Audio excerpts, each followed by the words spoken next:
class to analysis of functions. This is our very first lesson, so let's go ahead and do an introduction to functions. So first thing I want to know is, what is a function? So what is a function? Well, it is a special relation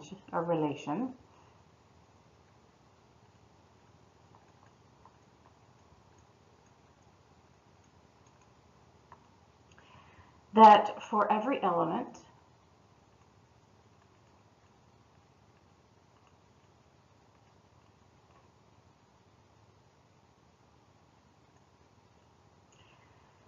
in the first set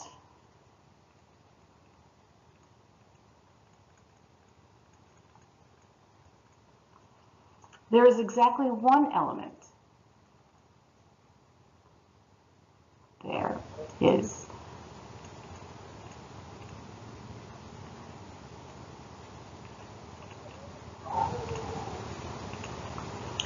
corresponding, so that one element corresponds with exactly one other element in the second set.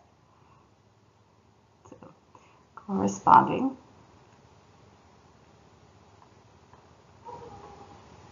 in the second set.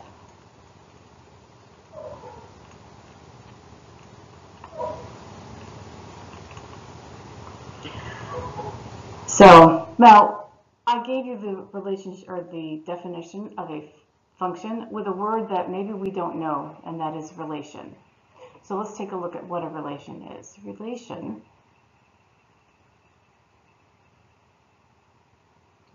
is a rule that compares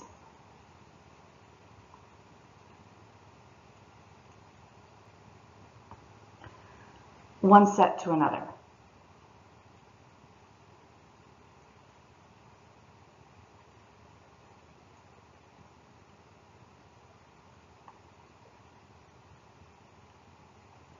So that's there we go. So when we're looking at these functions, we're going to, or the relations, when we see a first set and a second set, what makes it a function is that when I have something in that first set, there's only one corresponding in the second set. So if I have, if I'm comparing, or my relation is going to be cars, if I said Ford is the first set and all of their makes are in the second set, that Ford would have different sets. That would not be, that is a relation, but it is not a function. So because Ford makes more than one kind of car. But let's just go ahead and take a look at what we have other words for these things, the first set and the second set that you have heard of. So for the first set, we can also call that the independent variable.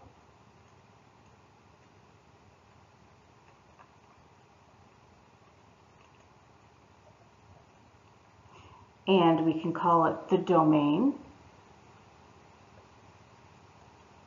Oops, there's an I there. And when we're using x and y values for putting it on a graph, this first set is the x values. Now the second set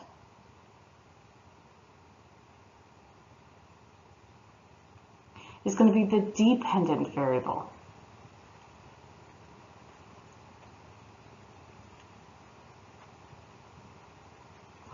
Or the range is another word that we call that. And then when we're graphing it on the xy coordinate graph, we're going to call that the y values.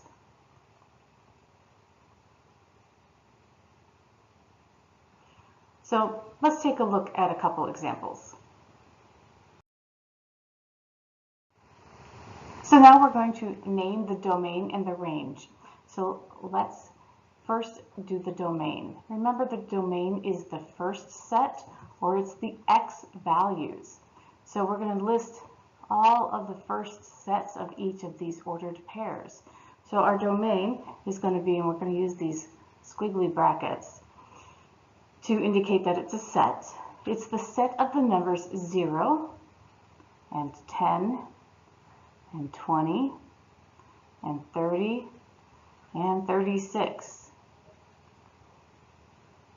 Then we're going to take a look at the range, which is the second set, or the y values. Once again, I'm going to use this to indicate that it is a set of numbers. So I'm going to have 9.1. Oops, there we go. 9.1 and 6.7 and 10.7 and 13.2 and 17.4. Now, what if, let's just put a little question there. What if we had another set of numbers, or ordered pairs, that was 10, 13.2, and we included that in the relation? Was included in the relation. R-E-L-A-tion. Well, 10 would be part of the domain, which was already listed. And 13.2 would be part of the range, which is already listed. So when we have numbers in the domain and the range that are already listed, we don't need to repeat them because they've been included. So let's just make a note of that, that numbers are not repeated.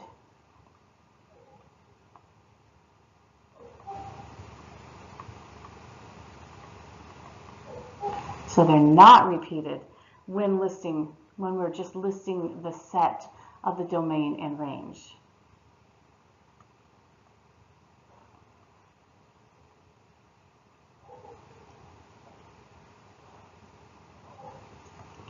And range. So we're not going to repeat those. Woo. Now I'm going to ask, given this set or relation, is it a function? So we've got our domain is going to be 1, and it goes to 2, and we've got a 3 that goes to a 4, and we have a 6 that goes to a 5, and we have an 8 that also goes to a 5.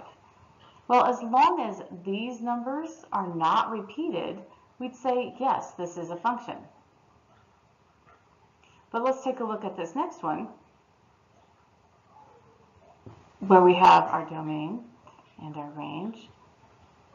The domain is going to be 1 that goes to a 2, and a 3 that goes to a 4, a 5 that goes to a 6, and a 5 that goes to an 8. Now this 5 has 2 values that it goes to, so that means that this is not a function.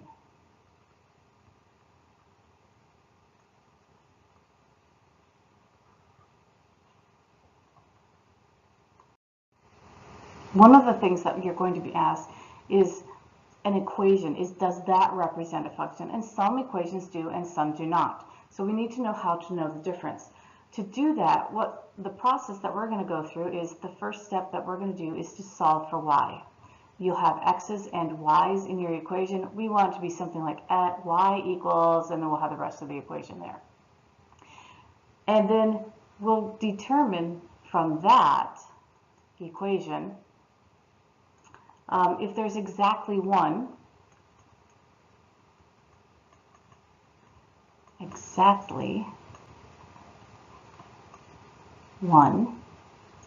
y value, which is our output,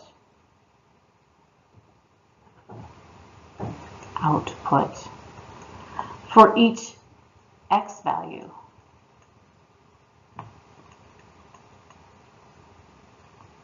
And that is our input. So let's take a look at a couple of those types of problems. So here we're given an equation. Let's take a look at A. It says 2x plus y equals 6. So I want to solve for y, and to do that I'm going to subtract 2x from each side of the equation. And I get y equals negative 2x plus 6. Well, if I were to create an xy table, I would find whatever I put in here gives me a different value for this. So it's going to be just exactly 1, and it's only going to have one answer every time I put something in. The output is going to be a different answer. So this is going to be yes, it is a function. By the way, what kind of function is this? If you were to graph this, the shape that it has is going to be a line. And the line is a function. Well, most lines. There's one that is not. So let's take a look then at this next one. Again, I want to solve for y. So I'm going to subtract x squared. And I'll get y squared equals negative x squared plus 1. Well, I want it to be y equals, so I'm going to take the square root of each side. Now our square root property says we have to make that a plus or a minus. So I'm going to have y squared, or y equals plus or minus the square root of negative x squared plus 1. Well, this plus and minus that we have right here is going to be just a little bit problematic for making this be a function. So when we are looking at this, and I put an input for my x, let's go with 3. Oops, that's a bad one. Let's go with negative 3. Negative 3, that's still a bad one, because when we take, that would be a negative x, that would give us imaginary numbers. So let's stick with real numbers here. So let's go with 0. If I put a 0 in here, our y, 0 squared is 0, negative 0 is still 0, add 1. So the square root of 1 is 1, but remember we have plus or minus 1. So 0 is going to give us 1, and it's going to give us negative 1, which gives us two outcomes for just one input of 0. So this is a big no, it's not a function. Okay, so the last thing that we are going to do with functions today is to evaluate a function when it's given to you in an equation. We've already done this kind of stuff before. If you if we're given an xy equation and we put it in function form, the function notation looks like this. Notation is that when an equation is a function, that y is the same as the function of x. And we're going to write function of x as f parentheses x end parentheses. We read that f of x. So an equation such as y equals x squared minus 2x plus 7, that's going to become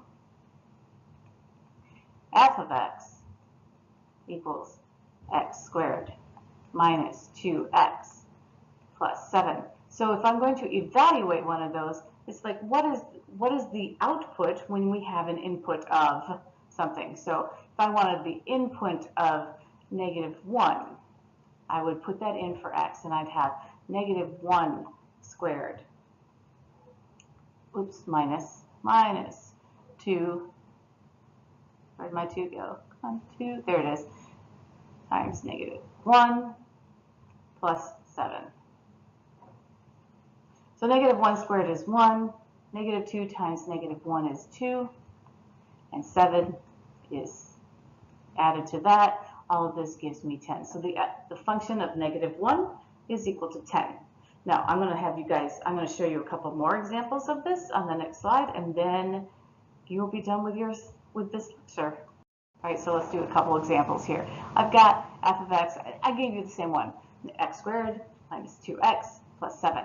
So now I want to find negative 5, and I'm pretty sure, there it is. Looking for my pen on here, still getting used to it. So we're going to substitute negative 5 in. So it's going to be negative 5 squared minus 2 times negative 5 plus 7. Well, negative 5 times negative 5 is 25. Negative 2 times negative 5 is a positive 10. And plus 7. So 25 plus 10 is 35, and plus 7 is 42. So the function of negative 5 is 42. We can make that even a little more complicated. If we do x plus 4, it's not just a number. So I'm going to give myself a little more space. Every time I see an x in the original equation, I'm going to put an x plus 4. So it's going to be x plus 4 squared minus 2 times x plus 4 plus 7. Now that x plus 4, when I square that, that's x plus 4 times x plus 4. And remember, we do x times x is x squared. X times 4 is 4x. 4 times x is 4x. And 4 times 4 is 16. Then we're going to distribute the negative 2. And we get negative 2x minus negative 2 times 4 is negative 8. And then we'll have our plus 7 at the end. Let's combine our like terms. We've got x squared. And we have 4x plus 4x is 8x minus 2x, which will give us 6x. Then we have 16 minus 8, which is 8, plus 7, which is 15. So we can state that f of x plus 4 is equal to x squared plus 6x plus 15. There we go. Thanks for watching to the end.